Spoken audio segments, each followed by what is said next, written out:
헤르만 헤세의 데미안은 제1차 세계대전 후 혼란과 절망 속에서 쓰였으며 에밀 싱클레어라는 1인칭 화자의 성장기를 통해 인간 내면의 양면성, 진정한 자아에 대한 탐구를 치열하게 전개하고 있습니다.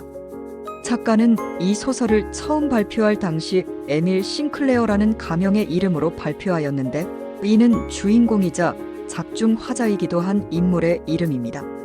이 이야기 전체는 밝은 세계와 어두운 세계의 충돌, 그리고 그 통합을 향한 여정으로 구성되었습니다. 1.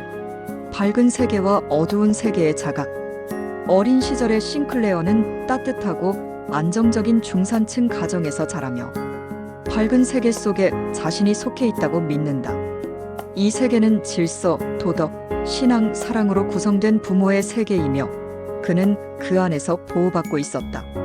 그러나 현실의 세계는 이처럼 단순하지 않다는 사실을 일찍 깨닫게 된다.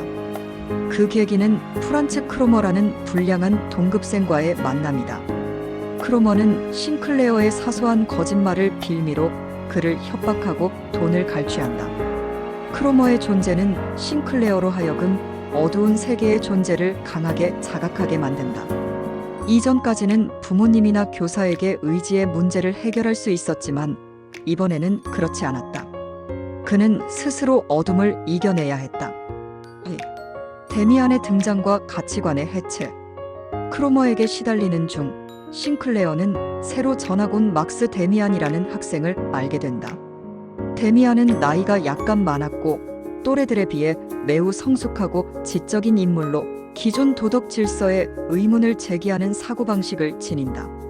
어느 날 성경 이야기인 카인과 아벨에 대해 이야기하던 중 데미안은 전통적인 해석을 거부하고 카인이 아벨을 죽였다는 행위에만 집중하지 말고 왜 하필 카인이 표식을 받았고 그 표식이 어떤 힘을 상징하는지를 묻는다. 그는 카인이 특별한 존재였으며 주변 사람들이 두려워한 것은 악이 아니라 그의 독립성과 고유성이었다고 말한다.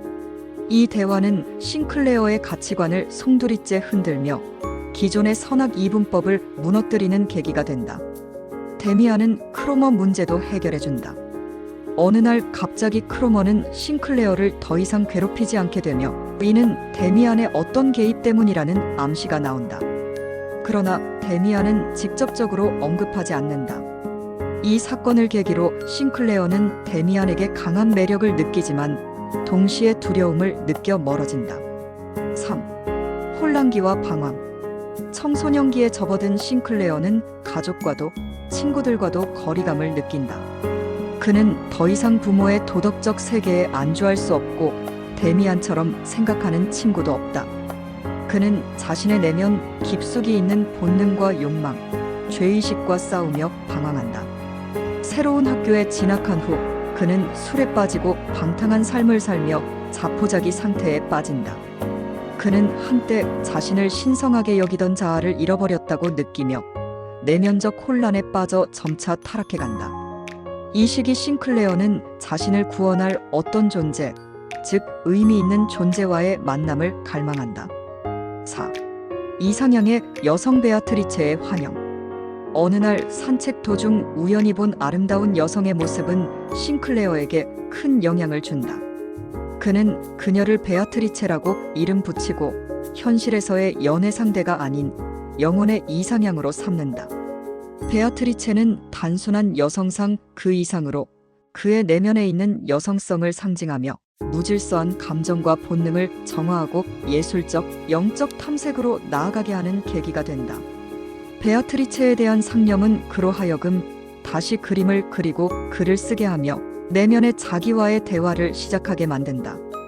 그는 그녀의 초상화를 그리던 중 자신도 모르게 데미안의 얼굴을 그리고 있었음을 깨닫는다.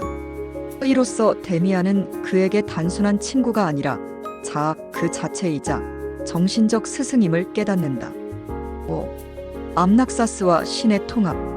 싱클레어는 자신이 그린 데미안의 초상화를 계속 응시하면서 점차 내면의 신비와 깊이 연결된다.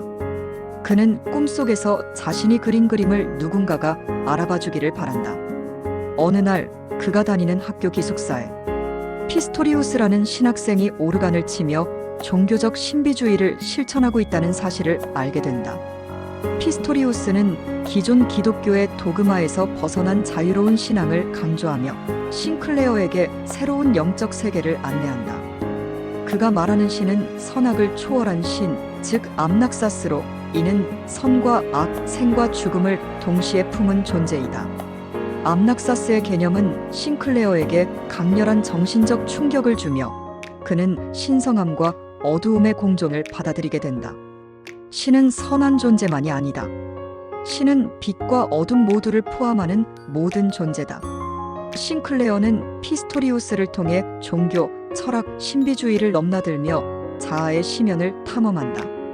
하지만 피스토리우스 역시 완전한 스승은 아니었다.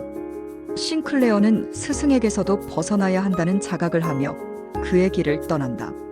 6. 에바 부인과의 만남. 꿈에서 자주 나타나는 신비로운 여성상이 점차 뚜렷해지며 결국 그는 데미안의 어머니 에바 부인을 만나게 된다. 에바 부인은 마치 신처럼 위엄과 사랑, 포용력을 모두 갖춘 인물이며 싱클레어의 궁극적인 자아 통합의 상징으로 그려진다. 에바 부인의 존재는 싱클레어로 하여금 완전한 인간으로 거듭날 준비를 하게 만든다. 그녀는 무조건적인 수용과 통찰을 바탕으로 싱클레어가 두려움 없이 자기 내면을 껴안게 도와준다. 그녀는 말없이 그를 이끌고 싱클레어는 결국 자신이 신을 찾으려 한 것이 아니라 자기 자신을 찾고 있었다는 사실을 깨닫는다. 7. 전쟁과 최후의 각성. 제1차 세계대전이 발발하자 싱클레어는 군에 자원 입대하게 된다. 전쟁터는 혼돈과 파괴, 죽음이 가득한 세계였으며 그 안에서 그는 인간 존재의 진실을 직면하게 된다. 전쟁은 외부의 세계와 내부의 세계가 극단적으로 충돌하는 장소였고 싱클레어는 그 속에서 마지막 통과 의례를 겪는다. 부상을 입은 싱클레어는 무의식 상태에서 데미안의 목소리를 듣는다.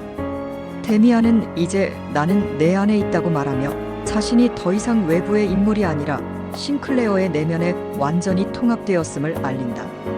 이 마지막 장면은 싱클레어가 새는 알을 깨고 나온다는 긴 여정 끝에 자아를 온전히 수용하고 자신만의 삶을 살아갈 수 있는 존재로 거듭났음을 상징한다. 결론. 데미안은 성장의 고통, 자아의 발견, 사회 규범과의 갈등, 그리고 자기 초월이라는 인간 내면의 보편적인 여정을 그린 작품이다. 싱클레어의 여정은 결국 우리 모두가 겪어야 할 정신적 탄생의 이야기이며 자신 안의 어두운 세계마저 포용하며 완전한 인간으로 성숙해가는 과정을 상징한다. 이 작품은 단순한 성장 소설이 아닌 인간 존재 전체를 아우르는 정신철학적 여정으로서 고전의 자리를 확고히 하고 있다. 데미안이 우리에게 주는 메시지. 데미안은 단지 개인의 성장 소설을 넘어서 집단, 사회 속에서 자아를 찾고자 하는 모든 이들에게 주는 정신적 혁명 선언문이라 생각합니다. 이 작품은 특히 오늘날의 대한민국 사회에 중요한 질문을 던진다. 우리는 누구인가?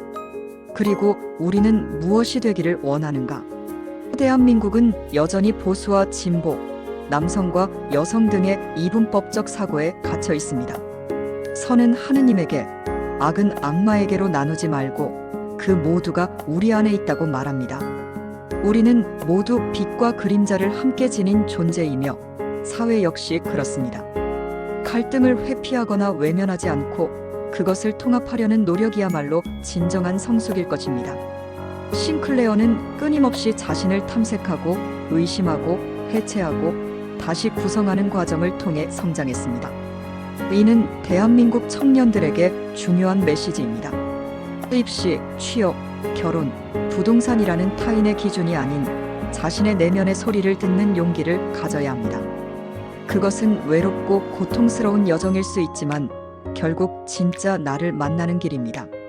포스트 코로나 시대, 전쟁과 기후위기, 급격한 AI 기술의 발전 속에서 우리는 끊임없이 인간다움의 본질을 묻고 있습니다. 데미안은 바로 그 질문, 나는 누구인가를 중심에 둔 작품으로 단순히 과거의 고전이 아니라 현재를 살아가는 우리 모두에게 살아있는 텍스트입니다. 무력한 개인에게 너는 새다, 알을 깨라고 말하는 이 작품은 우리로 하여금 다시금 깨어나게 할 것입니다. 끝까지 영상 시청해 주셔서 감사합니다.